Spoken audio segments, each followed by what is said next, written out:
अगर आप class 12th में उर्दू वाले स्टूडेंट हैं या फिर आप संस्कृत वाले स्टूडेंट हैं, आप सभी को पता होना चाहिए कि 12th में एक ही हिंदी का बुक पढ़ना है जिसका नाम है दिगंत। आप हिंदी वाले स्टूडेंट हैं तो भी आपको दिगंत ही हिंदी का बुक पढ़ना होगा जिससे फाइनल एग्जाम में क्वेश्चन पूछे जाते हैं। और अगर आप संस्कृत वाले स्टूडेंट हैं तो भी आप लोगों को दिगंत ही हिंदी का किताब पढ़ना होगा जिससे फाइनल एग्जाम में क्वेश्चन पूछे जाते हैं। यानी कि दोनों को दिगंत ही हिंदी के बुक को पढ़ना होता है और इसी से क्वेश्चन आते हैं। तो इसी वजह से आज के इस वीडियो में हम लोग क्लास 12th के इस दिगंत हिंदी के किताब से top 100 must VVI subjective question को करने वाले हैं, जिसमें सभी पूरे किताब का निचोड़ है, आप कह सकते हैं पूरे किताब का निचोड़ निकालकर ये टॉप 100 सब्जेक्टिव क्वेश्चन आज के इस वीडियो में मैं आप सभी को कराने वाली हूँ। तो क्या आप सभी लोग तैयार हैं? तो बेशक आज के इस वीडियो को स्टार्ट करते हैं। तो स्वागत है आप सभी का ज्ञापन एकेडमी के इस नए लेटेस्ट और धमाकेदार वीडियो में। और मस्ट इम्पॉर्टेंट, ये आप लोगों के लिए एक वीडियो अमृत के समान होगा, क्योंकि इसमें टोटल हम लोग क्लास 12th के दिगंत हिंदी के किताब से 100 सब्जेक्टिव क्वेश्चन को, टॉप 100 है ये, total 100 subjective question must VVI complete करने वाले हैं विथ सॉल्यूशन आंसर के साथ। तो चलिए स्टार्ट करते हैं। और स्टार्ट करने से पहले मैं चाहूँगी कि आप लोग वीडियो को लाइक करें, शेयर करें। अगर आप लोग चैनल पर नए नए आए हो तो अगर आप चैनल पर नए नए आए होंगे तो चैनल को सब्सक्राइब कर लेना है, ताकि जब भी वीडियो अपलोड हो या फिर लाइव क्लास हो तो नोटिफिकेशन आप तक सबसे पहले पहुँचे। एंड मोस्ट इंपॉर्टेंट थिंग, आप तो खैर 12th क्लास का एग्ज़ाम देकर आगे निकल जाएंगे, लेकिन आप अपने जूनियर को इस ज्ञापन एकेडमी के इस प्लेटफॉर्म से जोड़ना है। ठीक, चलिए स्टार्ट करते हैं आज के इस क्लास को। और ध्यान से हर एक क्वेश्चन को आपको समझते चलना है, ध्यान से सुनते चलना है। और हर एक क्वेश्चन, टोटल 100 सब्जेक्टिव क्वेश्चन करा रही हूँ, हर एक क्वेश्चन को कंप्लीट करना है। हो सकता है कि वीडियो थोड़ी सी लंबी हो जाए, लेकिन हम लोग हार नहीं मानेंगे। चलिए देखिए, सबसे पहला सवाल है कि बातचीत के संबंध में वेन जॉनसन और एडिशन के क्या विचार है। ये फर्स्ट चैप्टर जो है ना क्लास 12th के हिंदी का पहला चैप्टर बातचीत, उसी से सवाल उठाया गया है। तो देखिए जवाब में लिखा गया है कि बातचीत के संबंध में वेन जॉनसन का राय है कि बोलने से ही मनुष्य के सही रूप का पता चलता है। अगर मनुष्य चुपचाप रहे तो उसके गुण तथा अवगुण का पता नहीं चल पाएगा। यानी कि वेन जॉनसन का कहना है कि बोलने से ही मनुष्य के सही रूप का पता चलता है। अगर वो चुपचाप रहे तो क्या कैसे पता चलेगा कि उसमें क्या खूबी है और क्या कमी है। एडिशन का राय यह है कि असली बातचीत सिर्फ दो व्यक्तियों में ही हो सकती है, जिसका तात्पर्य यह हुआ कि वो एक दूसरे से दिल खोल के बात कर सकते हैं, और वहाँ कोई तीसरा व्यक्ति आता है तो फिर वो बातें खुलकर नहीं हो पाती। ये तो बात बिल्कुल सही है। तो ये एडिशन का राय है। चलिए आगे बढ़ते हैं।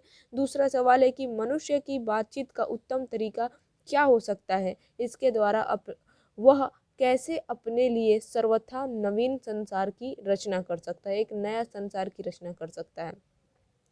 तो देखिए उत्तर में लिखा गया है कि मनुष्य में बातचीत का सबसे उत्तम तरीका उसका आत्मवार्तालाप है। मनुष्य अपने अंदर ऐसी शक्ति विकसित करे जिसके कारण वह अपने आप से बात कर लिया करे।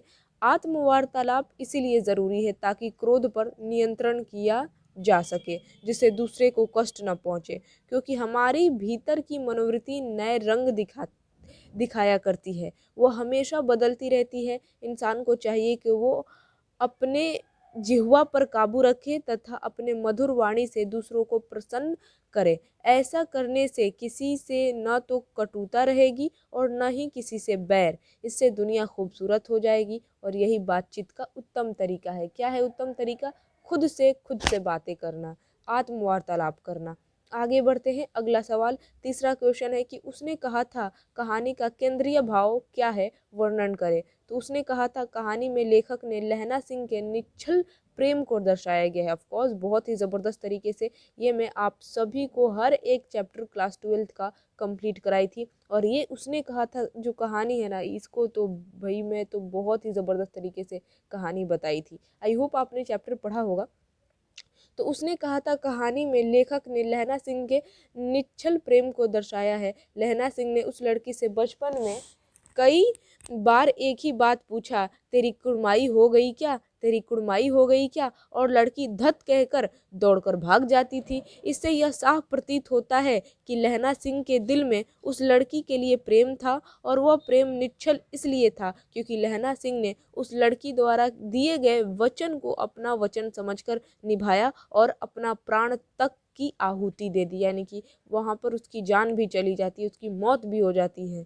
ठीक है, बार बार वो पूछता है लड़की से बचपन में, तेरी कुड़माई हो गई क्या। कुड़माई का मतलब होता है सगाई। तेरी सगाई हो गई क्या, तेरी कुड़माई हो गई क्या, और लड़की क्या कहती, धर्मा धत कहकर, और शर्मा कर भाग जाती। नेक्स्ट क्वेश्चन कि उसने कहा था कहानी कितने भागों में बटी हुई है, कहानी के कितने भागों में युद्ध का वर्णन है। तो उसने कहा था कहानी को 5 भागों में बांटा गया है और इस पूरी कहानी के 3 भागों में युद्ध का वर्णन है। दूसरे, तीसरे तथा चौथे भागों में युद्ध का दृश्य प्रदर्शित किया गया है। और 5वां सवाल कि लहना सिंह का परिचय अपने शब्दों में दीजिए। तो लहना सिंह एक वीर सिपाही है। वह उसने कहा था का प्रमुख पात्र तथा नायक है, यानी कि मेन कैरेक्टर और हीरो है। लेखक ने कहानी में उसके चरित्र को पूरी तरह उभारा है। कहानी में उसके चरित्र की निम्नलिखित विशेषताएं उभर कर सामने आती है। पहला, कौन सी विशेषता, कौन सी क्वालिटी है लहना सिंह में, तो बहादुर और निडर। लहना सिंह बहादुर तथा निडर व्यक्ति का स्वामी है, तभी तो वह बैठे रहने से बेहतर युद्ध को समझता है। दूसरा है कहानी का नायक। कहानी का समस्त घटनाक्रम लहना सिंह के आसपास ही घटता है, जिससे ये स्पष्ट होता है कि वो कहानी का प्रमुख पात्र तथा नायक है, यानी कि हीरो है, मेन कैरेक्टर है। और तीसरा उसमें खूबी है कि सच्चा प्रेमी। लहना सिंह एक सच्चा प्रेमी है। बचपन में उसके हृदय में एक अनजान भावना ने जन्म लिया जो प्रेम था। यद्यपि उसे अपना प्रेम न मिल सका, लेकिन फिर भी उसने सच्चाई से उसे अपने हृदय में बसाए रखा। अगला खूबी क्या है कि वो चतुर भी था। लहना सिंह बहादुर होने के साथ साथ काफ़ी चतुर भी है, इसीलिए उसे लप्टन साहब के नकली होने का एहसास हो गया और उसे चतुराई से उसका भांडा फोड़ दिया। ठीक, सहानुभूति तथा दयालुपन। लहना सिंह के चरित्र में सहानुभूति तथा दया भाव की भी विद्यमान है, इसीलिए वह भीषण सर्दी में भी अपने कंबल और जर्सी बीमार बोधा सिंह को दे देता है। और फिर है वचन पालन। सूबेदारनी ने लहना सिंह से अपने पति और बेटे के प्राणों की रक्षा करने की बात कही थी, लेकिन लहना सिंह ने उसे एक वचन की तरह निभाया और इसके लिए अपने प्राण भी निछावर कर दिए। इस तरीके से आगे बढ़ते हैं। अगला सवाल कि प्रसंग एवं अभिप्राय। मृत्यु के कुछ समय पहले स्मृति बहुत साफ हो जाती है, यानी कि यहाँ पर आपको प्रसंग एवं अभिप्राय बताना है। यहाँ पर पहले इस लाइन को पढ़िए, क्या लिखा गया है कि मृत्यु के कुछ समय पहले स्मृति बहुत साफ हो जाती है। जन्म भर की घटनाएं एक एक करके सामने आती है, सारे दृश्यों के रंग साफ होते हैं, समय की धुंध बिल्कुल उन पर से हट जाती है। अब इसका क्या मतलब हुआ, प्रसंग और अभिप्राय बताना है। आखिर इस 2 लाइन के जरिए ये लाइन कहाँ से लिया गया है और कौन से पाठ से लिया गया है, और उसके साथ साथ इस लाइन में क्या बताने की कोशिश की गई है, तो यही आपको उत्तर में लिखना है। तो देखिए, प्रस्तुत पंक्ति चंद्रधर शर्मा गुलेरी द्वारा रचित पाठ उसने कहा था से लिया गया है। इस पंक्ति का आशय बड़ा ही भावुक है। जब लड़ाई खत्म हो जाती है तो लहना सिंह को अपने 12 बरस की अवस्था की याद आने लगती है। अमृतसर शहर के चौक पर दही वाले दुकान पर मिली वो 8 साल की लड़की याद आती है। तेरी कुड़माई हो गई, धत कहकर शर्मा कर भाग जाने वाली वो लड़की जो है ना, बहुत याद आ रही थी। लहना सिंह जब जमादार पद पर नियुक्त हुआ था तब उस लड़की की याद उन्हें ज़्यादा नहीं आ रही थी, लेकिन जब मृत्यु नज़दीक आने लगती है तो सारी बातें याद बनकर आने लगती हैं, और अर्थात सारे दृश्यों के रंग साफ होते हैं और समय की धुंध बिल्कुल उन पर से हट जाती है। तो इस तरीके से आपको लिखना है। आगे बढ़ते हैं। आंदोलन के नेतृत्व के संबंध में जयप्रकाश नारायण के क्या विचार थे, आंदोलन का नेतृत्व किस शर्त पर करते हैं। तो देखिए, यहाँ पर उत्तर में लिखा गया है, ये जयप्रकाश नारायण द्वारा जो भाषण दिया गया था उसी से ये सवाल उठाया गया है। क्या कहा गया है कि आंदोलन के नेतृत्व के संबंध में जयप्रकाश नारायण कहते हैं कि मैं सबकी सलाह लूँगा, सबकी बात सुनूंगा, छात्रों की बात जितना भी ज़्यादा होगा, जितना भी मेरे समय मेरे पास होगा, उनसे बहस करूँगा, समझूंगा और अधिक से अधिक बात करूँगा, आपकी बात स्वीकार करूँगा जन संघर्ष समितियों की, लेकिन फैसला मेरा होगा, इस फैसले को सभी को मानना होगा। जयप्रकाश आंदोलन के नेतृत्व अपने फैसले पर करते हैं और कहते हैं कि तब तो इस नेतृत्व का कोई मतलब है, तब यह क्रांति सफल होगी। यानी कि बोलते हैं कि सबकी बात मैं सुनूंगा, छात्रों की भी बात सुनूंगा, सबकी बातें सुनूंगा, लेकिन जो मैं फैसला करूंगा वो सभी लोग मानेंगे, लेकिन करूंगा मैं अपनी वाला, फैसला मेरा होगा, ठीक है, और उसे सभी को मानना होगा, और नहीं तो आपस की बहसों में पता नहीं हम किधर बिखर जाएंगे और नतीजा क्या होगा, कुछ समझ में ही नहीं आएगा। फिर नेक्स्ट क्वेश्चन देखिए, क्वेश्चन नंबर 8 कि बापू और नेहरू की किस विशेषता का उल्लेख जेपी ने अपने भाषण में किया है। बापू और नेहरू की किस क्वालिटी का उल्लेख जेपी ने अपने भाषण में किया है, यानी कि बताया है, क्या क्वालिटी बताए हैं। तो देखिए उत्तर में लिखा गया है कि जेपी ने अपने भाषण में बापू और नेहरू की विशेषता का उल्लेख किया है। जयप्रकाश कहते हैं कि जब हम नौजवान थे तब उस जमाने में यह ज़रूरत होती थी कि हम लोग की बापू के सामने हम कहते थे हम नहीं मानते बापू यह बात, और बापू में इतनी महानता थी कि वे बुरा नहीं मानते थे, फिर भी बुलाकर हमें प्रेम से समझाना चाहते थे, समझते थे। जेपी कहते हैं कि जवाहरलाल मुझे बहुत मानते थे, बहुत, मैं उनका बड़ा आदर और प्रेम करता था, परंतु उनकी कटु आलोचना भी करता था, लेकिन बड़प्पन था कि वे बुरा नहीं मानते थे। अक्सर वे हमारी आलोचनाओं को बुरा नहीं माना, उनके साथ जो मतभेद था वह परराष्ट्र की नीतियों को लेकर था। इस तरीके से जो है ना, बापू और नेहरू की विशेषताओं को जयप्रकाश नारायण ने अपने भाषण में बताया है। और फिर जयप्रकाश नारायण कम्युनिस्ट पार्टी में क्यों शामिल नहीं हुए। तो जयप्रकाश ने लेनिन से सीखा था कि जो गुलाम देश है वहाँ के जो कम्युनिस्ट हैं उनको हरगिज वहाँ की आज़ादी की लड़ाई से अपने को अलग नहीं रखना चाहिए, क्योंकि लड़ाई का नेतृत्व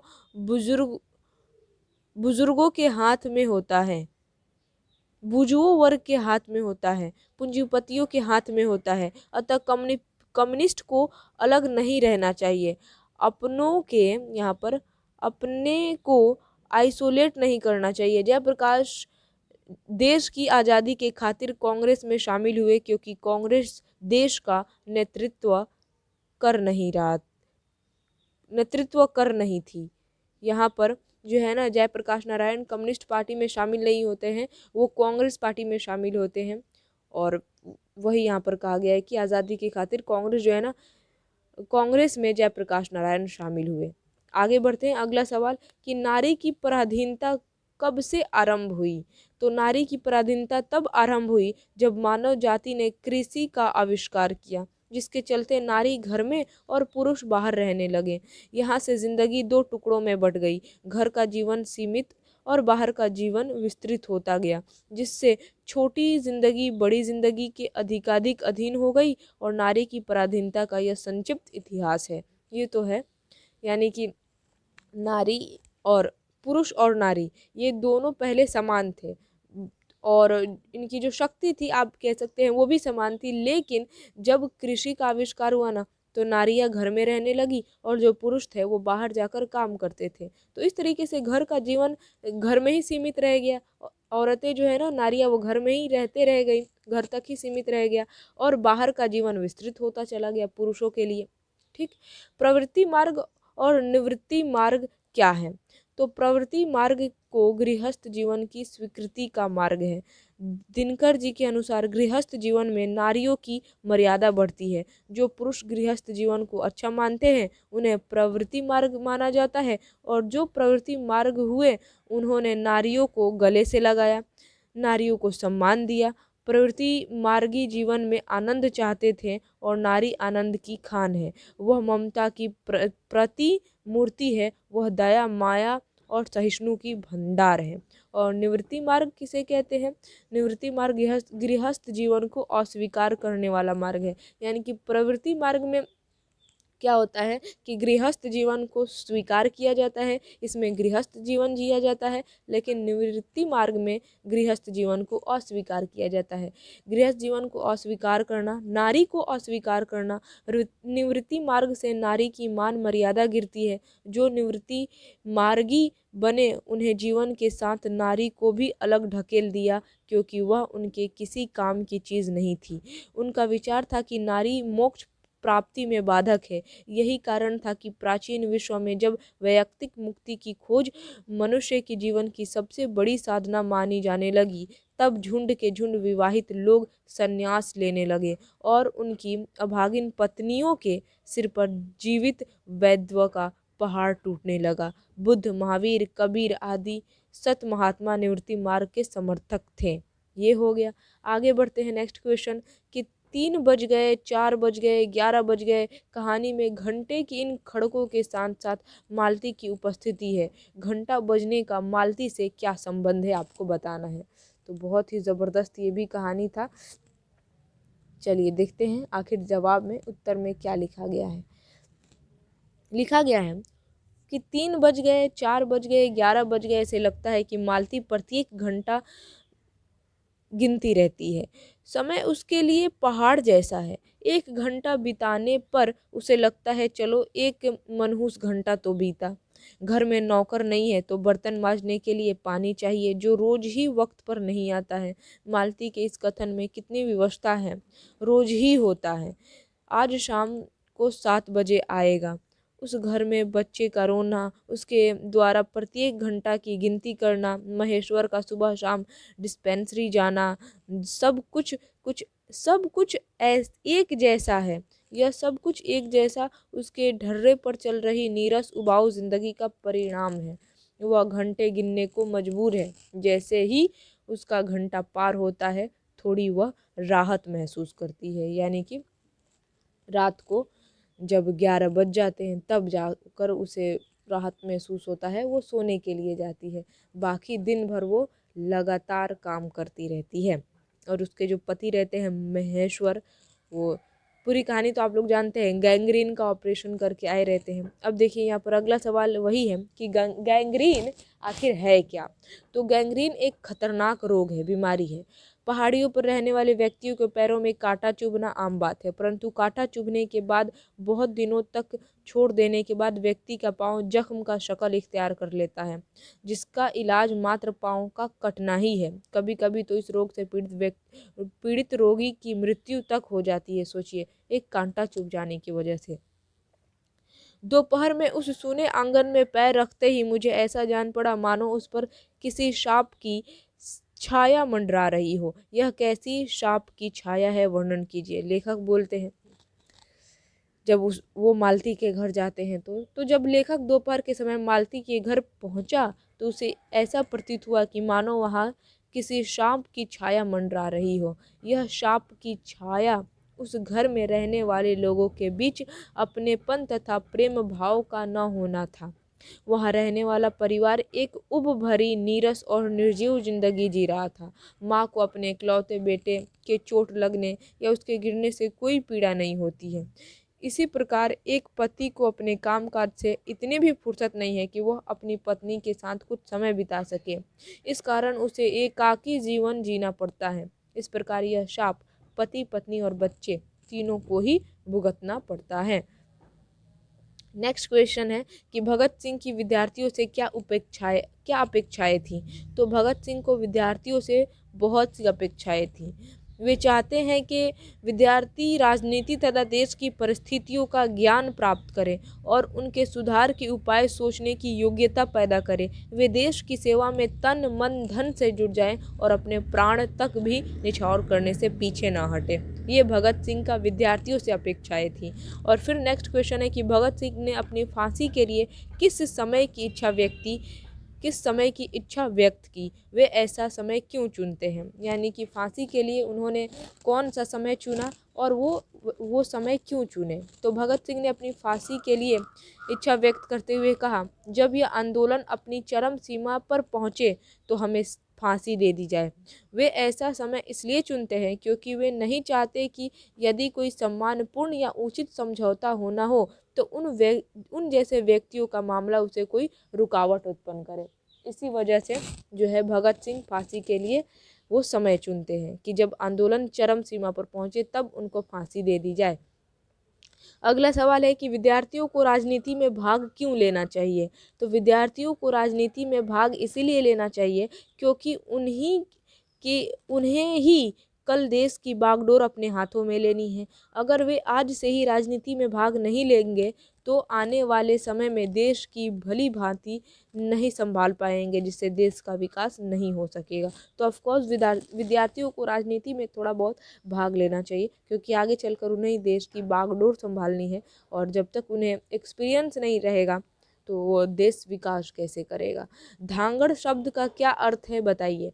तो यह उराव भाषा का शब्द जिसका अर्थ है भाड़े का मजदूर। यह धांगड़ एक आदिवासी जाति भी है।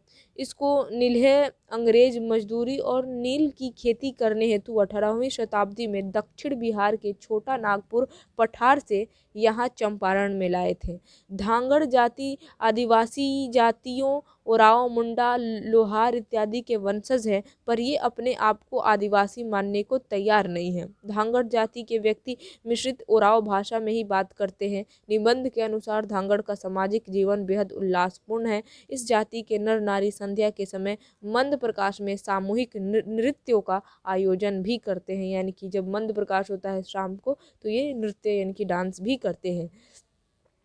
कपिलवस्तु से मगध के जंगलों तक की यात्रा बुद्ध ने किस मार्ग से की थी। तो लौरिया नंदगढ़ से एक नदी रामपुरवा और भितिहरवा होते हुए उत्तर में नेपाल के निकट मिखना थोरी तक जाती है। इस नदी का नाम है पंडई। इसी पंडई नदी के सहारे भगवान बुद्ध ने कपिलवस्तु से मगध के जंगलों तक की यात्रा की थी। चौर और मन किसे कहते हैं, वे कैसे बने और उनमें क्या अंतर है, या फिर चौर और मन किसे कहते हैं, ये इस तरह से सवाल पूछेगा। तो चंपारण में गंडक नदी के दोनों ओर विभिन्न आकृतियां के ताल बने हुए हैं। ये ताल कहीं उथले और कहीं गहरे हैं। ये सभी ताल टेढ़े मेढ़े हैं। इन तालों में निर्मल जल भरा हुआ है। इन तालों को ही चौर और मन कहते हैं। जो उथले ताल है उन्हें चौर कहा जाता है और चौरों में गर्मियों व सर्दियों में पानी कम हो जाता है। इसके विपरीत जो गहरे ताल होते हैं, गहरे ताल को मन कहा जाता है। इनके द्वारा खेती भी की जाती है मन के द्वारा। पुंडलिक जी कौन थे। तो ये भितिहरवा विद्यालय में शिक्षक थे। सन 1917 में इन्हीं पुंडलिक जी को गांधी जी ने बेलगांव से बुलाया था। भितिहरवा आश्रम की व्यवस्था देखने और शिक्षा देने हेतु उनको यह भी काम सौंपा गया था कि ग्राम वासियों के दिल से भय भी दूर किया जाए।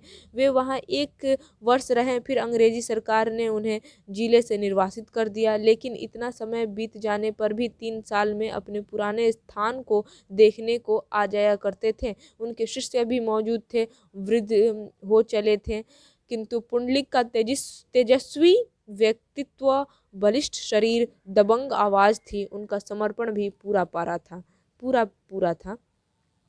चंपारण क्षेत्र में बाढ़ की प्रचंडता के बढ़ने का क्या कारण है। तो वहाँ मध्य युग से ही मुगलों के आगमन के साथ ही जंगल बेरहमी से काटे जा रहे थे। वृक्ष पानी के बहाव को रोकते हैं और अपनी जड़ों में भी उसको समेटे रखते हैं। फलतः नदियाँ उन्मत्त यमुना की भांति स्वच्छंद नहीं हो पाती है। उत्ताल वृक्षों की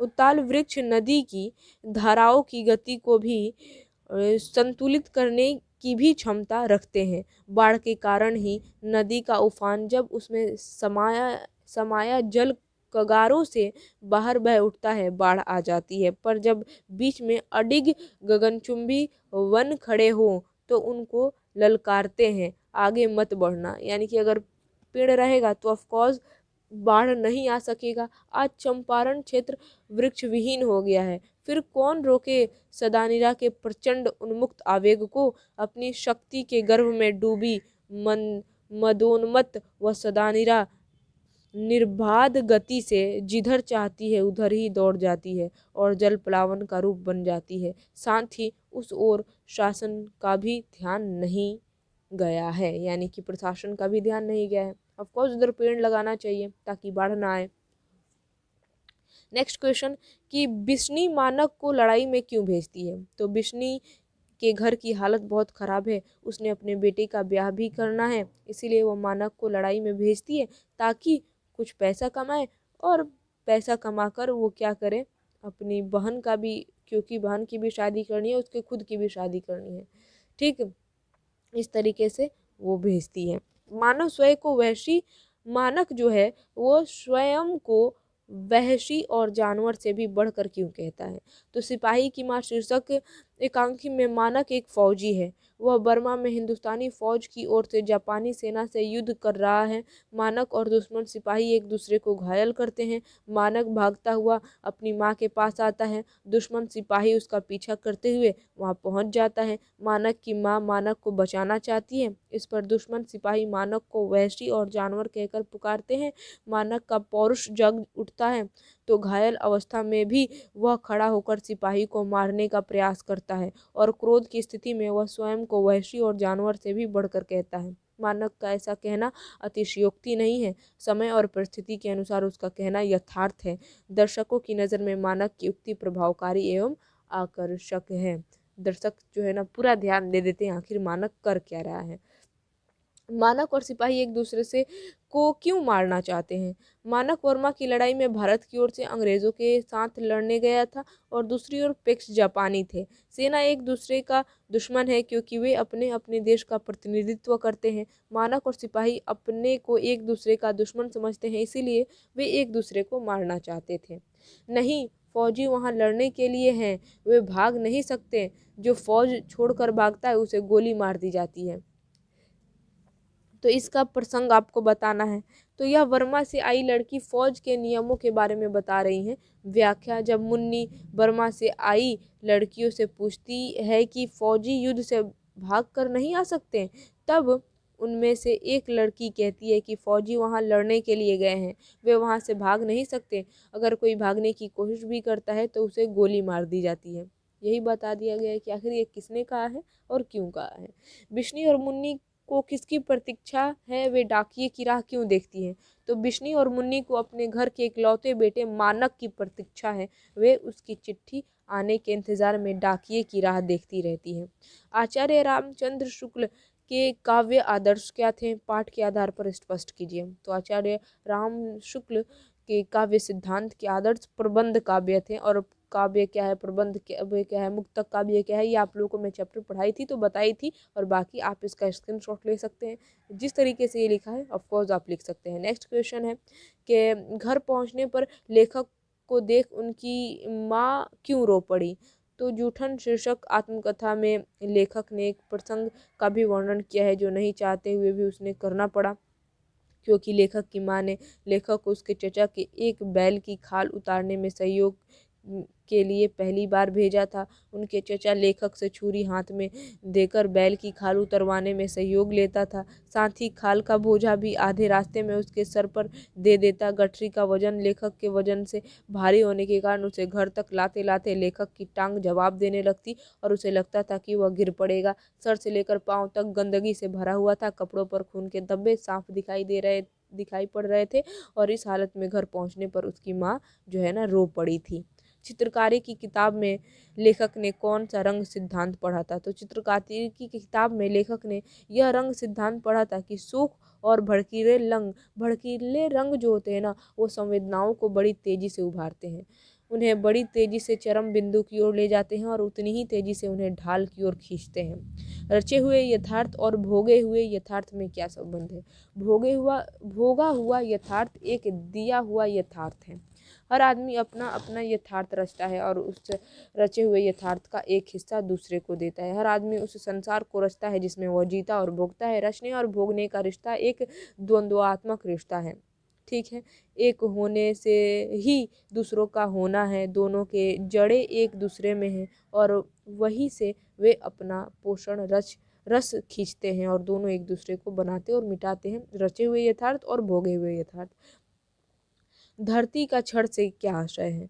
लेखक कविता के मूड में जब शायरी लिखते हैं तो शब्द और अर्थ के मध्य की दूरी अनिर्धारित हो जाती है। शब्द अर्थ में और अर्थ शब्द में बदलते चले जाते हैं, एक दूसरे को पकड़ते छोड़ते हुए। शब्द और अर्थ जब साथ नहीं होता तब ये वह आकाश होता है जिसमें रचनाएं बिजली के फूल की तरह खिल उठती हैं, किंतु जब उनका साथ होता है तो वह धरती का क्षण होता है और उसमें रचनाएं जड़ पा लेती हैं, प्रस्फुटन का आदि प्रोत पा जाती हैं। अतः कहना उचित है कि शब्द और अर्थ दोनों एक दूसरे के पूरक है। यह इन धरती का क्षण का आशय क्या है कि जब शब्द और अर्थ दोनों एक दूसरे से मिल जाते हैं तो वो धरती का क्षण होता है। डायरी क्या है? तो डायरी किसी साहित्यकार या व्यक्ति द्वारा लिखित उसके महत्वपूर्ण दैनिक अनुभवों का ब्यौरा है, यानी कि आप दिन भर क्या किए, रात को बैठकर ईमानदारी के साथ लिख दे रहे हैं, तो वो क्या डायरी लेखन ही कहलाता है। नेक्स्ट क्वेश्चन कि तिरिच को जलाने गए लेखक को पूरा जंगल परिचित लगता है, क्यों? क्योंकि वो सपने में जाते थे। पूरी कहानी तो आप लोगों को खैर पढ़ाई थी। लेखक को पूरा जंगल परिचित इसलिए लगता है कि इसी जगह से कई बार सपने में तिरिच से बचने के लिए भागा करते थे। लेखक गौर से हर तरफ देखता है कि और उसने सपने के बाद थानू को बताया भी था कि एक सकरा सा नाला इस जगह बहता है। नाले के ऊपर जहाँ बड़ी बड़ी चट्टानें हैं वही कीकर का एक बहुत पुराना पेड़ है। जिस तरीके से वो सपना में देखा था उसी तरीके से रियल में भी था वो जंगल। ठीक, इसी वजह से उसे जाना पहचाना दिख रहा था। तिरिच क्या है? कहानी में ये किसका प्रतीक है? तिरिच एक बेहद जहरीला जीव है जिसके काटने से व्यक्ति का बचना नामुमकिन है। एक लिजार्ड यानी कि छिपकली है तिरिच, और जब वो काट लेता है तो व्यक्ति का बचना नामुमकिन हो जाता है। यह जैसे ही आदमी को काटता है वैसे ही वहाँ से भागकर किसी जगह जाकर पेशाब करता है और उस पेशाब में लेट जाता है। अगर तिरिच ऐसा कर दे तो आदमी बच नहीं सकता, उसको मरना निश्चित ही है। ठीक है। शिक्षा का क्या अर्थ है एवं इसके कार्य क्या है? ये शिक्षा नाम के चैप्टर से सवाल है। तो शिक्षा का अर्थ जीवन के सत्य से परिचित होना और संपूर्ण जीवन की प्रक्रिया को समझने में हमारी मदद करना है, क्योंकि जीवन विलक्षण है। ये पक्षी, ये फूल, ये वैभवशाली वृक्ष, ये आसमान, ये सितारे, ये मत्स्य, सब हमारा जीवन है, जीवन देन है। जीवन अमीर भी है, जीवन दीन भी है और जीवन अमीर भी है। जीवन गुण है, जीवन मन की प्रच्छन्न वस्तुएं, ईर्ष्याएं, महत्वाकांक्षाएं, वासनाएं या सफलताएं एवं चिंताएं हैं। केवल इतनी ही नहीं अपितु इससे कई ज़्यादा जीवन है। हम कुछ परीक्षाएं उत्तीर्ण कर लेते हैं, हम विवाह कर लेते हैं, बच्चे पैदा कर लेते हैं और इस प्रकार अधिकाधिक यंत्रवत बन जाते हैं। हम सदैव जीवन में भयाकुल, चिंतित और भयभीत रहते हैं। शिक्षा इन सबों का निराकरण करती है। भय के कारण मेधा शक्ति कुंठित हो जाती है, शिक्षा इसे दूर करता है। शिक्षा समाज के ढांचे के अनुकूल बनने में आपकी सहायता करती है। यह आपको पूर्ण स्वतंत्रता देती है। वह सामाजिक समस्याओं का निराकरण करे, शिक्षा का यही कार्य है। यानी कि सामाजिक समस्याओं का निराकरण करना, दूर करना ही शिक्षा का कार्य है। जहाँ भय है वहाँ मेधा नहीं हो सकती। क्यों? तो हम जानते हैं कि बचपन से ही हमारे लिए ऐसे वातावरण में रहना अत्यंत आवश्यक है जो स्वतंत्रपूर्ण हो। हमसे अधिकांश व्यक्ति ज्यों ज्यों बड़े होते जाते हैं त्यों त्यों ज़्यादा भयभीत होते जाते हैं। हम जीवन से भयभीत रहते हैं, नौकरी के छूटने से, परंपराओं से, और इस बात से भयभीत रहते हैं कि पड़ोसी या पत्नी या पति क्या कहेंगे। हम मृत्यु से भी भयभीत रहते हैं। हम में से अधिकांश व्यक्ति किसी न किसी रूप में भयभीत, और जहाँ भय है वहाँ मेधा नहीं हो सकती। निसंदेह यह मेधा शक्ति भय के कारण दब जाती है। मेधा शक्ति वह शक्ति है जिससे आप भय और सिद्धांतों की अनुपस्थिति में स्वतंत्रता के साथ सोचते हैं। अगर आपके अंदर भय नहीं रहेगा तभी तो आप मेधा का इस्तेमाल करेंगे ना, और सवाल कर पाएंगे कि ऐसा क्यों है, वैसा क्यों है, और सत्य की आप परख कर पाएंगे। तो वही चीज़ यहाँ पर लिखा गया है। रकत के लेई का क्या अर्थ है? तो कविवर जायसी कहते हैं कि कवि मोहम्मद ने अर्थात मैंने यह काव्य रच कर सुनाया है। इस काव्य को जिसने भी सुना है उसी को प्रेम की पीड़ा का अनुभव हुआ है। मैंने इस कथा को रकत रूपी लेई के द्वारा जोड़ा है। यानी कि रकत के लेई का मतलब होता है खून के से सींचना आप कह सकते हैं। इसकी गाढ़ी प्रीति को आंसुओं से भिगोया है। यही सोचकर मैंने इस ग्रंथ का निर्माण किया है कि जगत में कदाचित मेरी यही निशानी शेष बची रह जाएगी। यानी कि उन्होंने जो काव्य लिखा है, जो कविता लिखा है, वो रकत रूपी लेई के द्वारा लिखा है और जोड़ा है। कवि ने अपनी एक आँख की तुलना दर्पण से क्यों की है? कवि ने अपनी एक आँख की तुलना दर्पण से इसलिए की है क्योंकि दर्पण स्वच्छ व निर्मल होता है। उसमें मनुष्य की वैसी ही प्रतिछाया दिखती है जैसा वो वास्तव में होता है। तो इस तरीके से आपको आंसर लिख देना है। मोहम्मद यही कवि जोरी सुनावा, यहाँ कवि ने जोरी शब्द का प्रयोग किस अर्थ में किया है? तो जोरी शब्द का प्रयोग जो है कवि ने रच कर अर्थ में किया है, अर्थात मैंने यह काव्य रच कर सुनाया है। यानी कि मोहम्मद यही कवि जोरी सुनाई, ये कविता जो है ना मैंने रच कर सुनाया है। ठीक है। गाय किस ओर दौड़ पड़ी? तो भोर हो गई। दुलार भरे कोमल मधुर स्वर में सोए हुए बालक कृष्ण को भोर होने का संकेत देते हुए जगाया जा रहा है। प्रथम पद में भोर होने के संकेत दिए गए हैं। कमल के फूल खिल उठे हैं, पक्षीगण शोर मचा रहे हैं। गाय अपनी गौशालों से अपने अपने बछड़ों की ओर दूध पिलाने हेतु दौड़ पड़ी। यानी कि गाय किधर दौड़ पड़ी? तो गौशालाओं से अपने अपने बछड़ों की ओर दूध पिलाने के लिए दौड़ पड़ी। दूसरे पद में तुलसी ने दीनता और दरिद्रता दोनों का प्रयोग क्यों किया है?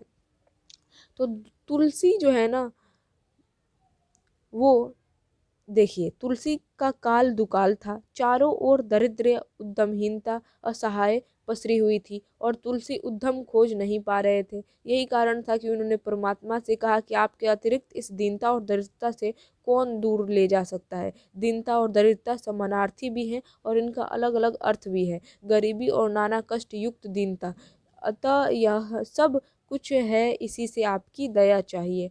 इस तरीके से दूसरे पद में दीनता और दरिद्रता का प्रयोग जो है ना तुलसी ने किया है। तुलसी को किस वस्तु की भूख है? तो तुलसी की भूख बड़ी प्रबल है, वह है भक्ति रूपी अमृत के समान उत्तम भोजन की। अतः तुलसी यही प्रार्थना करते हैं कि हे प्रभु, अपने चरण में स्थान देकर मुझे प्रबल शक्ति प्रदान करने की कृपा करें ताकि काली काल के प्रभाव से रक्षा हो सके। पठित पदों के आधार पर तुलसी की भक्ति भावना का परिचय दीजिए। तुलसी की भक्ति भावना दास्य भाव की है। किस तरह की भाव की है? तो दास्य भाव की है, जिसमें अपने आराध्य पर अपार विश्वास है, रक्षा की कामना भी है। दास भक्ति की दशा करुण ही होती है, क्योंकि आराध्य करुणा के सागर, दया के निधान हैं। इस भक्ति में भक्त अपने को सब प्रकार मलिन मानता है और परमात्मा को सब प्रकार सक्षम मानता है। तुलसी सीता से कैसी सहायता मांगती है? ये सारा काव्य खंड से क्वेश्चन है। तुलसी मात्र यही चाहते हैं कि सीता माता थोड़ी उनकी सिफारिश कर दे। किससे? तो देखिए, पर यह ध्यान रहे कि आप मेरी सिफारिश तभी करें जब अवसर अनुकूल हो, यानी कि जब समय हो उस तरह से, तभी आप क्या करें, आप हमारी सिफारिश करें।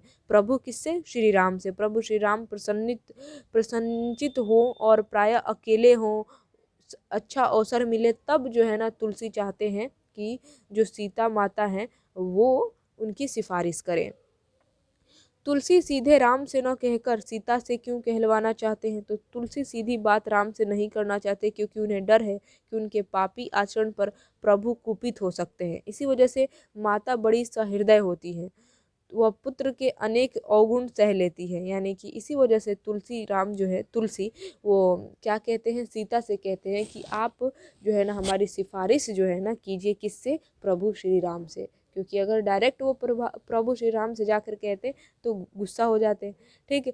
मुख देखी नहीं भानु का क्या अर्थ है? कबीर पर यह कैसे लागू होता है? तो कबीर ने मुख देखकर कुछ भी नहीं कहा, जो उचित समझा है वही कहा है। अर्थात कोई बात न तो पक्षपात पूर्ण कही है और न ही भयादि के कारण कुछ कहा है। निर्भीकता द्वारा अपना अनुभूत सत्य ही कहा। इसी वजह से वो कहते हैं मुख देखी नहीं भानु। ठीक है। सुर के काव्य की किन विशेषताओं का उल्लेख कवि ने किया है? तो नाभा दास जी ने सुर काव्य के चमत्कार अनुप्रास के साथ उनकी भाषागत रमणीयता का भी उल्लेख किया है। साथ ही इस सुर काव्य का प्रेम तत्व, अनुभूत तुकांत शैली, गंभीर अर्थ प्रकट करती भाषा, दिव्य दृष्टि के माध्यम से हरि लीला का गान किया है। उन्होंने कृष्ण के जन्म, कर्म और रूपादि का प्रकाशन करके बुद्धि को निर्मल बनाया है, और जिससे श्रवण पवित्र हो जाते हैं और बुद्धि भी निर्मल हो जाती है। तो इस तरीके से सुर के काव्य की विशेषता आप लिखेंगे। कबीर ने भक्ति को कितना महत्व दिया है, तो यद्यपि कबीर जो है कबीर जो थे वो निर्गुण संत थे। कैसे? निर्गुण, यानी कि निर्गुण भक्ति धारा के वो थे, पर भक्ति और प्रेम के पुजारी थे। उसने भक्ति को सर्वोपरि माना। वह कहता है जो व्यक्ति भक्ति विमुख है उसका सारा धर्म अधर्म ही है। भक्ति विमुख व्यक्ति का धर्म का आचरण कर नहीं सकता। उसकी मान्यता है कि संसार के अनेक साधन हैं। तो इस तरीके से आप आंसर लिख सकते हैं। भूषण रीतिकाल की किस धारा के कवि हैं? वे अन्य रीतिकालीन कवियों से कैसे विशिष्ट हैं, कैसे अलग हैं, बताना है। तो भूषण जो है रीतिकाल की रीति सिद्ध काव्यधारा के कवि हैं। उन्होंने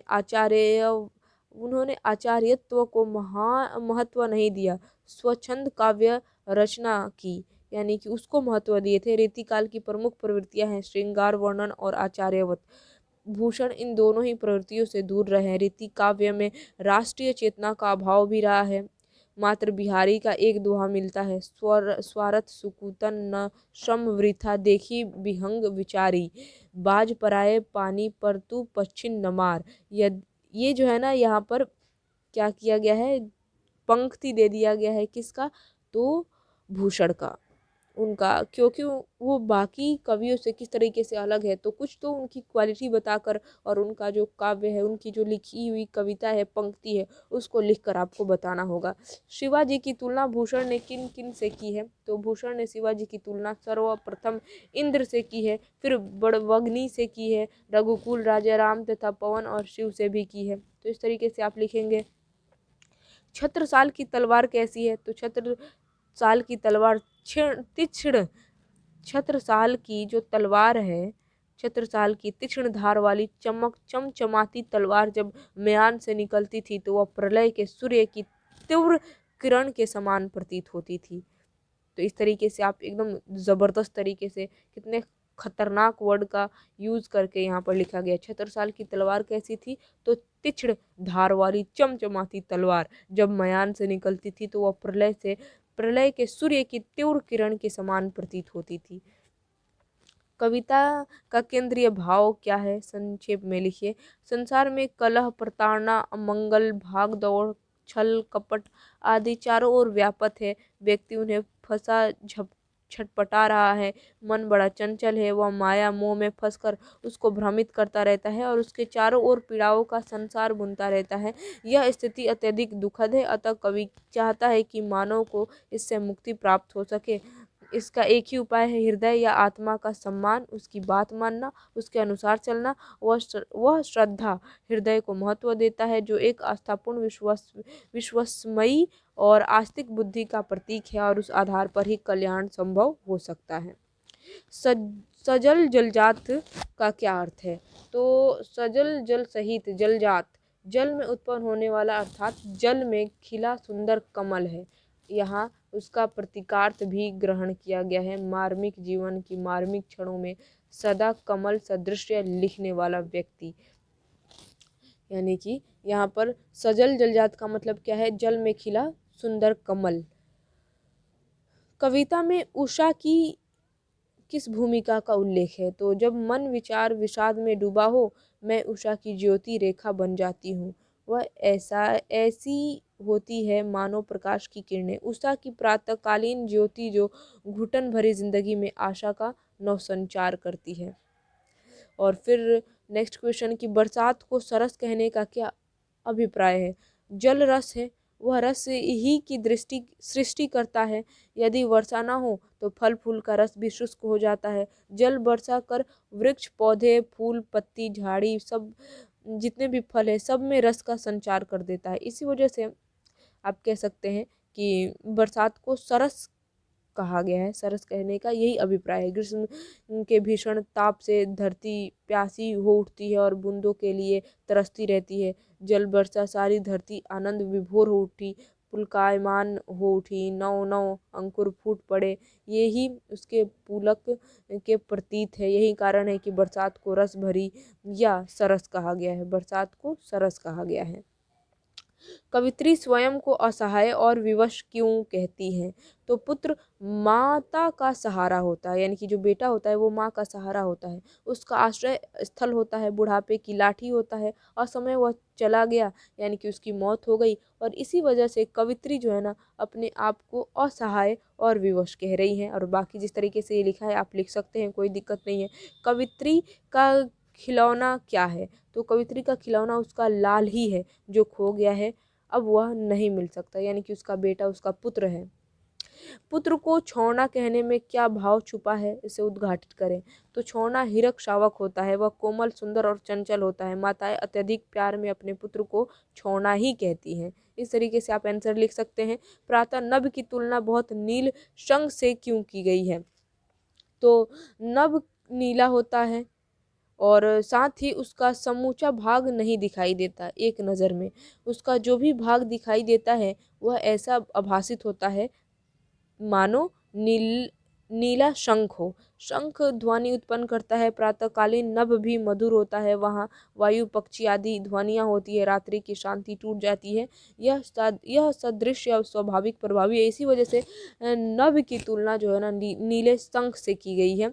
उषा का जादू कैसा है? तो उषा का रूप रंग मादक है, उसका आगमन और भी अधिक मद भरा है, चारों ओर हलचल मचा देता है, उसका प्रभाव भी विलक्षण है। उसके जादू का ही यह प्रभाव है कि आकाश नीला शंख के समान दिखाई देता है। ठीक है, तो इस तरीके से आप लिखेंगे आंसर जिस तरीके से लिखा गया है। राख से लिपा हुआ चौका, और बाकी तो आप अपने हिसाब से भी, क्योंकि चैप्टर आप लोग को ऑल चैप्टर पढ़ाया जा चुका है, और आप अपने हिसाब से भी लिख सकते हैं शब्दों को सजाकर। राख से लिपा हुआ चौका के द्वारा कवि ने क्या कहना चाहा है? तो आकाश नीला है, प्रातः बेला में उसका रंग कुछ अधिक नीला हो जाता है, थोड़ा वहाँ आर्द्रता भी रहती है, और अतः उसका रूप ऐसा प्रतीत होता है मानो किसी ने कोई चौका राख से लीप दिया हो, पर वह अभी गीला है, उसकी चमक ही ऐसी है। नेक्स्ट क्वेश्चन देखिए, यहाँ पर है कि दानव दुरात्मा से क्या अभिप्राय है? तो दानव तो राक्षसों को ही कहा जाता है, वे प्रायः दुरात्मा ही होते हैं, पर मानव भी दुरात्मा हो सकता है। जो दुष्ट कर्म करता है उसको दुरात्मा ही कहा जा सकता है। यह दुरात्मा मानवतावादी सोच के विपरीत बुद्धि वाला सर्वथा अमानवीय व्यक्ति किसी भी देश से हो सकता है। वह किसी देश विशेष का प्राणी नहीं है, उसकी व्याप्ति सर्वत्र है, उसकी दुनिया निराली होती है, उसके सामने भौगोलिक सीमाओं का कोई बंधन नहीं है, उसकी उपस्थिति सर्वत्र है। इस तरीके से दानव दुरात्मा कहा गया है। जन जन का चेहरा एक से क्या तात्पर्य है? विचार भाव बदलते हैं पर अत्याचार, दानवीय प्रकृति, अत्याचार के विरुद्ध संघर्ष, अपने अधिकारों के लिए संघर्ष, श्रम, कर्म, न्याय, शांति, अशांति, संगठन, विघटन, भाईचारा, बंधुत्व भाव, शत्रुता आदि के भाव सर्वत्र समान ही हैं, चाहे वह व्यक्ति अमेरिका का हो या जापान का। अतः कवि कहता है इस दृष्टि से जन जन का चेहरा क्या है? एक है, सभी लोगों का चेहरा एक है। बंधी हुई मुट्ठियों का क्या लक्ष्य है? तो मुट्ठी बंद कर एक शक्ति बन जाती है, पांचों उंगलियां एक साथ बनकर एक शक्ति बन जाती है, यह संगठन का प्रतीक है।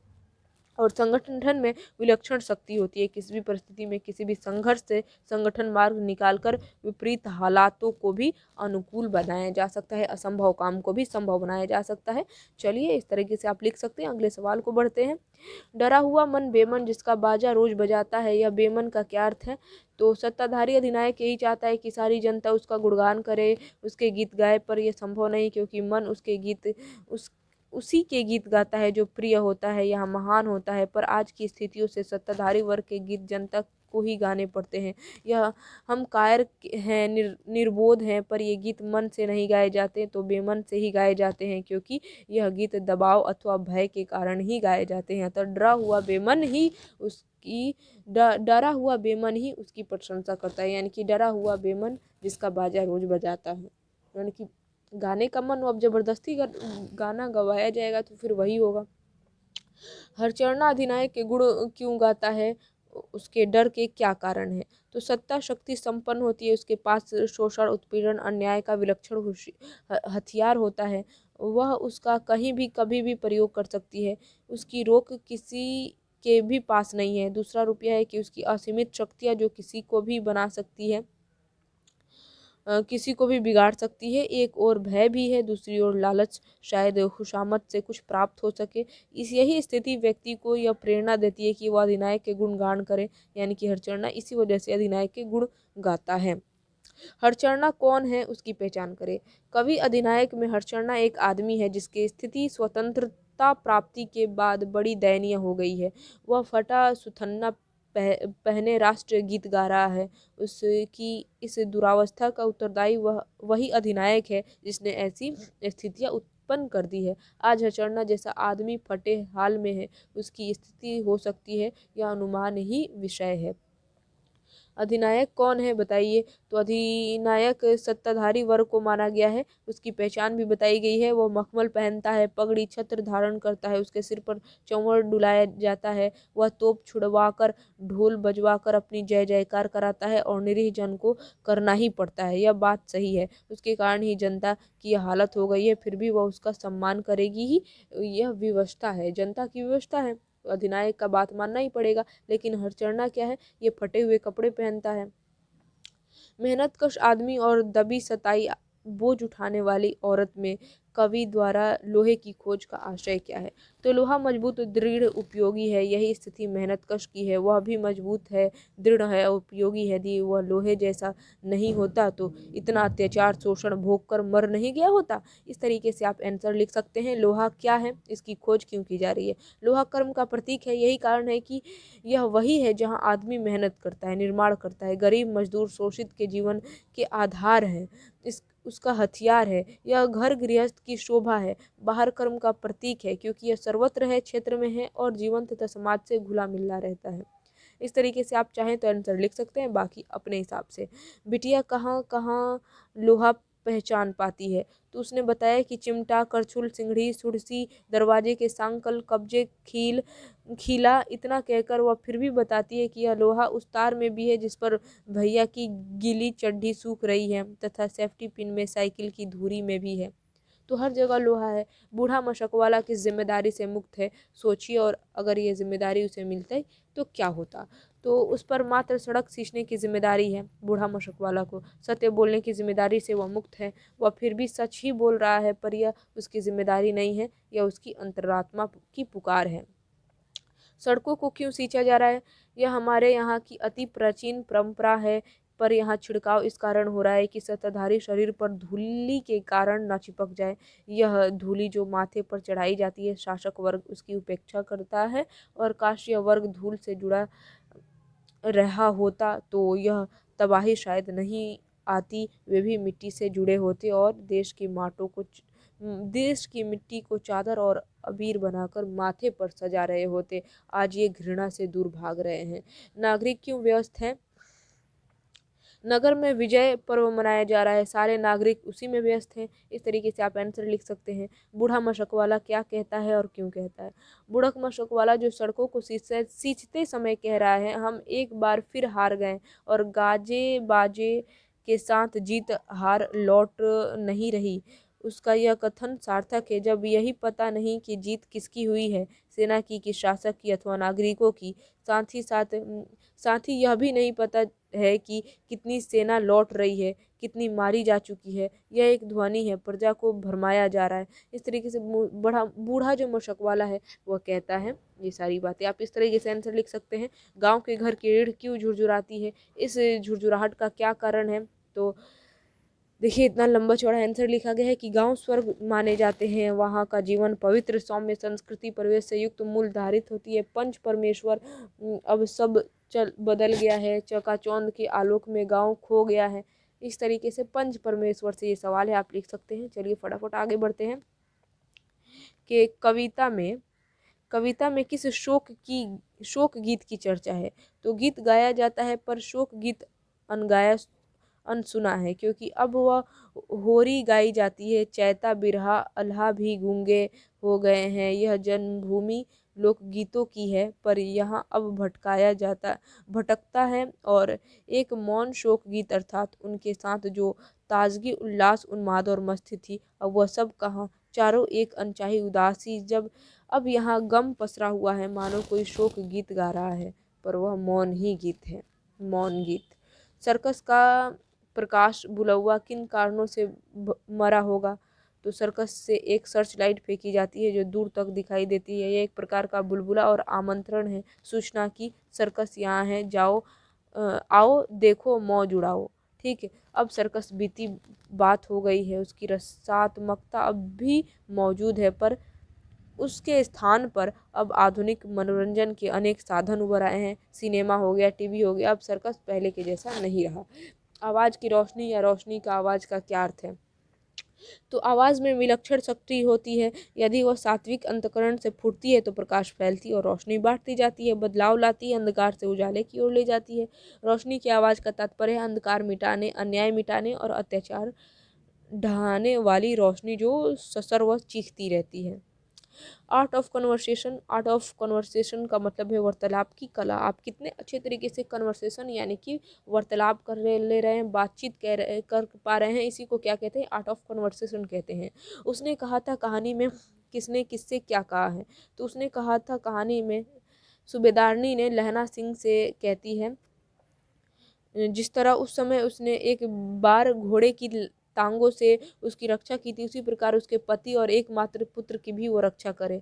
वह उसके आगे अपना आंचल पसार कर भिक्षा मांगती है और यह बात लहना सिंह के मर्म को छू जाती है और बेचारा लहना सिंह इसको एक वादा समझकर पूरा करता है। अर्धनारीश्वर शीर्षक पाठ का सारांश लिखिए। यहाँ पर सारांश लिखना है, यानी कि अर्धनारीश्वर पाठ में क्या बताया गया है, इस पाठ में क्या है, तो आप इतना लंबा चौड़ा देख सकते हैं लिखा गया है। अर्धनारीश्वर मतलब कि आधा स्त्री और आधा पुरुष, पुरुष और स्त्री के कल्पित रूप को, मिला हुआ रूप को ही क्या कहते हैं? अर्धनारीश्वर, शिव और पार्वती का कल्पित रूप। तो लंबा चौड़ा आप लिख सकते हैं। कहानी तो खैर आप लोगों को मैं बताई हूँ।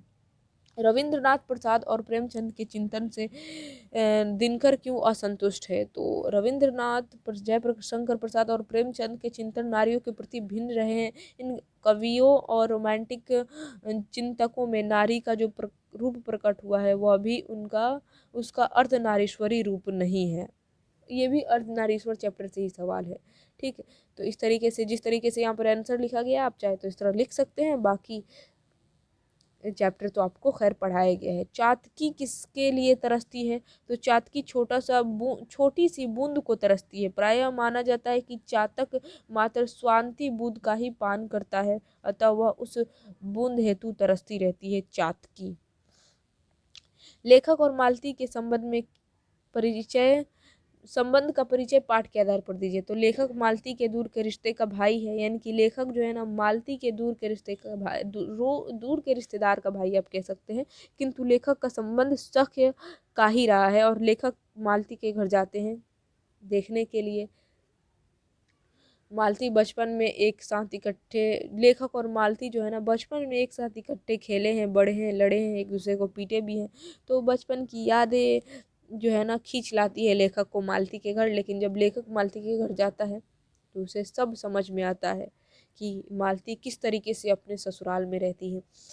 खैर, अगला क्वेश्चन कि रोज शीर्षक कहानी का सारांश लिखिए। यानी कि रोज नाम के चैप्टर में, ये पाठ में क्या बताया गया है, ये पूरे सारांश लिख देना है, यानी कि खोल देना है कि क्या बताया गया है, लिख कर आपको बता देना है। तो इस रोज नाम की कहानी में क्या बताया गया है, पूरी कहानी तो आप लोगों को पढ़ाई गया। इसी का मेन कैरेक्टर है मालती और लेखक गए रहते हैं मालती के घर, सब कुछ देखते हैं। थारुओं की कला का परिचय पाठ के आधार पर दीजिए। तो थारुओं की गृह कला अनुपम है, मतलब दौरी वगैरह जो बनाते हैं वो लोग। देखिए लिखा गया है कला उनकी दैनंदिन जिंदगी का अंग है। वो क्या करते हैं, उनका कला ही वो खुद से ही बनाते हैं। धान पात्र सिंक का बनाया जाता है आकर्षक रंगों और डिजाइनों में। सिंक मंजू से घरेलू वो जो दौरी वगैरह है सब वही सब ये थारू जो है ना अपने हाथों से बनाती है। पतली पतली बांस की जो लकड़ी होती है उसको पूरा अच्छे से लगा लगा कर बनाते हैं। और ये लोग बहुत ही बढ़िया बढ़िया, आप कह सकते हैं टोकरी हो गया, दौरी वगैरह गांव देहात में बोला जाता है, पंखा वगैरह लकड़ी का ही। गंगा पर पुल बनाने में अंग्रेजों ने क्यों दिलचस्पी नहीं ली? तो संवादों के प्रसार में आधारभूत सुविधाओं का बहुत ही महत्वपूर्ण स्थान है। इन सुविधाओं में परिवहन का साधन अत्यंत ही महत्वपूर्ण है। अंग्रेज किसानों पर बेहद अत्याचार किया करते थे। बागी विचारों के संप्रेषण को फैलाने से बचाने के लिए उन्होंने गंगा पर पुल बनाने में दिलचस्पी नहीं दिखाई थी। इस तरीके से आप आंसर लिख सकते हैं। हिंदी कविता में इतिहास में प्रगीतों का क्या स्थान है? प्रगीत और समाज नाम के चैप्टर से ये सवाल उठाया गया है। और हिंदी कविता के इतिहास में प्रगीतों का क्या स्थान है? तो आजकल लोग प्रगीत ही सुनना पसंद कर रहे हैं। अब पहले के जो प्रबंध काव्य थे, ठीक है, वो धीरे धीरे कम होते जा रहे हैं। और मुक्तक काव्य आप कह सकते हैं, उसी का एक अंग है प्रगीत। प्रगीत का मतलब होता है लिरिक्स वगैरह। तो इस तरीके से यहाँ पर जो आंसर लिखा गया आप लिख सकते हैं। हरिचरण को हरचरणा क्यों कहा गया? तो हरिचरण तत्सम शब्द है और वह संभ्रांत नाम की संस्कृति का प्रचायक है। हरचरणा ग्रामीण संस्कृति का शब्द है और हरिचरण विशिष्ट आदमी का प्रतिनिधि हो सकता है। और हरिचरण सबसे परिस्थिति के अनुकूल गांव की फटेहाली, उसकी गरीबी और उसका क्षोभ व्यक्त नहीं होता जो हरिचरण से होता है। इसी वजह से हरिचरण को हरचरणा कहा गया है। थानू कौन था? लेखक के साथ क्या संबंध था? थानू लेखक का मित्र था। थानू लेखक का प्रिय एवं विश्वसनीय मित्र होने के नाते तिरिक्ष के बारे में बता रहा था। उस क्योंकि लेखक और थानू मित्र थे, तो कभी लेखक थानू से बात करते और थानू लेखक से बात करता। बीच बीच में आपको थानू देखने को मिलता ही है पूरी कहानी में। अंग्रेज नीलह किसान पर क्या अत्याचार करते थे? तो बहुत सारे अत्याचार, किसानों से ज़बरदस्ती नील की खेती कराई जाती थी। हर 20 कट्ठा ज़मीन में 3 कट्ठा नील की खेती, यानी कि 3 कटिया प्रणाली, ये सब बहुत सारे अत्याचार करते थे। आप इस तरह लिख सकते हैं। सपने में लेखक क्या क्या करता था? तो खौफनाक, यतानदायक, भय, क्रांत और बेचैनी से भरा सपना था। तिरिस से वो बचने के लिए जंगल में दौड़ते रहते थे, भागते रहते थे, शरीर पसीने से लथपथ हो जाता था। एक डरावनी, सुनकर डालने वाली मृत्यु बिल्कुल करीब उन्हें दिखाई देती थी। वो चीखते थे, चिल्लाते थे और यहाँ तक कि रोने भी लगते थे। लेखक पिताजी को किस रूप में देखता है? तो लेखक अपने पिताजी के गंभीर मितभाषी स्वभाव से परिचित था। वे स्वयं तथा परिवार के अन्य लोग पिताजी पर गर्व करते थे। परिवार के सभी लोग पिताजी से डरते भी थे। वे अपनी आवश्यकता और कठिनाइयों को किसी से प्रकट नहीं करते थे उनके पिताजी। तो इस तरीके से लेखक अपने पिताजी को एक सीधे साधे इंसान के रूप में देखते हैं। नूतन विश्व का निर्माण कैसे किया जा सकता है? समाज में सर्वत्र भय का संचार है। लोग एक दूसरे के प्रति ईर्ष्या, द्वेष, जलन है इस देश में, मतलब इस समाज में। तो इस सभी चीज़ों को, ऊंच नीच भेदभाव को ख़त्म करके, ठीक है, सारी जो भय है, ईर्ष्या है, उसको ख़त्म करके एक नूतन समाज यानी कि नए समाज का निर्माण किया जा सकता है। तुलसी के हृदय में किसका डर है? तो देखिए, उनके हृदय में इसका संताप है। किस चीज़ का? तो तुलसी की दयनीय अवस्था में उनके संगी संबंधियों आदि किसी ने भी उनकी सहायता नहीं की। उनके हृदय में इसी का संताप है। इससे मुक्ति पाने के लिए उनके संतों के शरण में जाना पड़ा और वहाँ उनका आश्वासन भी मिला कि श्री राम की शरण में जाने से बस संकट दूर हो जाते हैं। तो इस तरीके से आप कह सकते हैं कि उनके दिल में, उनके हृदय में विषय वासना से मुक्ति का भय, मतलब कि संसार के सुख दुख से भयभीत हुए हैं। और आध्यात्मिक अर्थ है कि विषय वासना से मुक्ति का भय, वो जो है ना, परेशानियों से, दुख से वो भयभीत हो जाते हैं, इसी चीज़ का डर है। और उससे मुक्ति पाने के लिए ये श्री राम की शरण में जाना चाहते थे। माँ के लिए अपना मन समझाना बहुत कठिन कब हो जाता है और क्यों? तो माँ के लिए अपने मन को समझाना तब कठिन हो जाता है जब वो अपना बेटा खो देती है।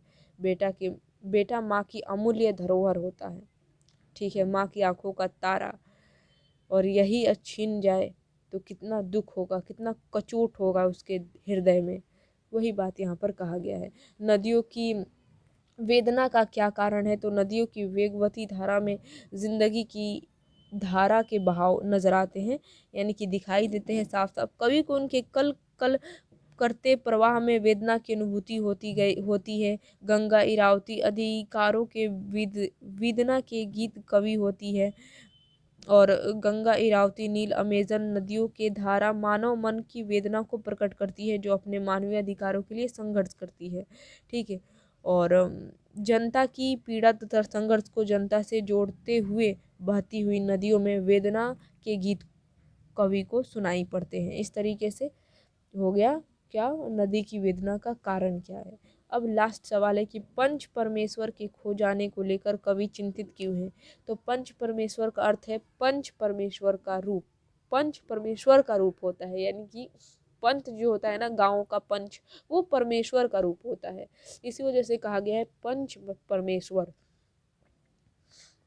तो पंच के पद पर विराजमान व्यक्ति अपने दायित्व निर्वाह के प्रति पूर्ण सचेष्ट एवं सतर्क रहता है। पंच परमेश्वर को खो जाने को लेकर कवि इसलिए चिंतित है कि अभी के जनरेशन में जो पंच होते हैं, गांव के पंच, वो सही तरीके से निर्णय नहीं ले पाते हैं। क्या सही डिसीजन होना चाहिए, नहीं ले पाते हैं, किसी के पक्ष में नहीं होना चाहिए। वो जो पंच होते हैं वो परमेश्वर के समान होते हैं, ऊपर वाले के, भगवान के समान होते हैं, और हमेशा पंच को जो है ना सत्य की तरफ, यानी कि सच्चाई के हिसाब से ही उसको क्या करना चाहिए, डिसीजन यानी कि राय लेनी चाहिए, डिसीजन यानी कि आप कह सकते हैं जो भी वो नियम बना रहा है, जो भी कानून बना रहा है और जो भी डिसीजन ले रहा है वो सच्चाई को ध्यान में रखते हुए ले।